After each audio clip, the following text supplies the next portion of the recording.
কোটি টাকা ব্যয়ে নির্মিত হয়েছে সেতু, কিন্তু ৮ বছর পেরিয়ে গেলেও তৈরি হয়নি দুই পাশের সংযোগ সড়ক। ফলে জনসাধারণের চলাচলের বদলে সেতুটি আজ যেন সরকারি অব্যবস্থাপনার নীরব সাক্ষী হয়ে দাঁড়িয়ে আছে। এমন চিত্র টাঙ্গাইল পৌরসভার কালীপুর ও পাতুলিপাড়া এলাকার, যেখানে প্রতিদিন চরম ভোগান্তি নিয়ে চলাচল করছেন শত শত মানুষ।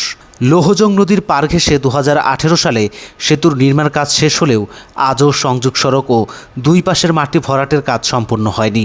এতে সেতুটি কার্যত অকেজো হয়ে পড়ে আছে। যানবাহন তো দূরের কথা, সাধারণ পথচারীদেরও বিকল্প পথ ঘুরে চলাচল করতে হচ্ছে। সবচেয়ে বেশি ভোগান্তিতে পড়ছেন শিক্ষার্থী, রোগী ও কর্মজীবী মানুষ। স্থানীয়দের অভিযোগ, কোটি টাকা ব্যয়ে নির্মিত সেতুর কাজ অসমাপ্ত রেখেই ঠিকাদারি প্রতিষ্ঠান চলে যায়। এরপর বহুবার টাঙ্গাইল পৌর কর্তৃপক্ষের দৃষ্টি আকর্ষণ করা হলেও কার্যকর কোনো উদ্যোগ নেওয়া হয়নি। বছরের পর বছর ধরে অব্যাহত পড়ে থাকায় এলাকা জুড়ে ক্ষোভ বাড়ছে। আমাদের যাতায়াতে শুধু কষ্ট না, ভোগান্তির কোনো শেষ নাই। এই রাস্তা সহকারে ব্রিজটা না হইলে আমাদের এলাকার শত শত মানুষ, হাজার হাজার মানুষ এখানে চলাচল করে। তারপরে অনেক মালামাল নিতে হয়।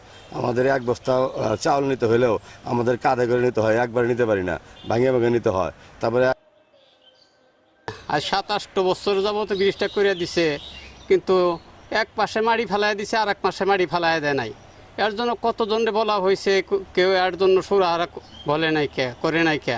এলাকাবাসীর দাবি, ঠিকাদারি প্রতিষ্ঠানের গাফিলতি এবং সংশ্লিষ্ট কর্তৃপক্ষের উদাসীনতার কারণেই সরকারি অর্থে নির্মিত এই সেতু ৮ বছরেও মানুষের কোনো উপকারে আসেনি। দ্রুত সংযোগ সড়ক নির্মাণ ও মাটি ভরাটের কাজ শেষ করে সেতুটি জনসাধারণের জন্য উন্মুক্ত করার দাবি জানিয়েছেন তারা।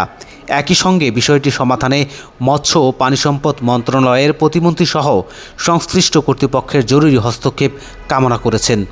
আমার এলাকার লোকজন একদম আসতে পারে না, এই অনেক জায়গা ঘুরে আসতে হয় দিক দিয়া।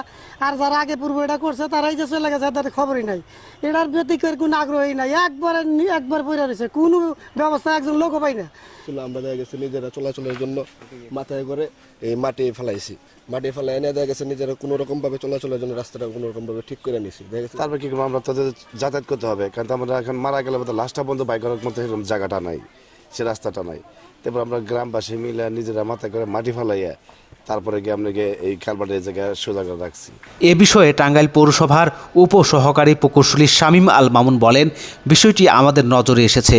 ঊর্ধ্বতন কর্মকর্তাদের সঙ্গে আলোচনা করে প্রয়োজনীয় ব্যবস্থা নেওয়া হবে। কালভার্টটা 2018 সালে নির্মাণ করা হয়েছে এবং এটা 5 নং ওয়ার্ড ও 7 নং ওয়ার্ডের সংযোগস্থলে এটা নির্মাণ করা হয়েছে এবং বিষয়টা আমরা ইতিমধ্যে জানতে পেরেছি। আমরা আমাদের স্যারদের সাথে এই বিষয়ে কথা বলে আমরা পরবর্তী পদক্ষেপ নিই। এলাকাবাসীর প্রত্যাশা আর কোনো আশ্বাস নয়, দ্রুত সংযোগ সড়কের কাজ সম্পন্ন করে দীর্ঘ 8 বছরের দুর্ভোগের অবসান ঘটাবে সংশ্লিষ্ট কর্তৃপক্ষ। টাঙ্গাইলের সময়, নিউজ ডেস্ক।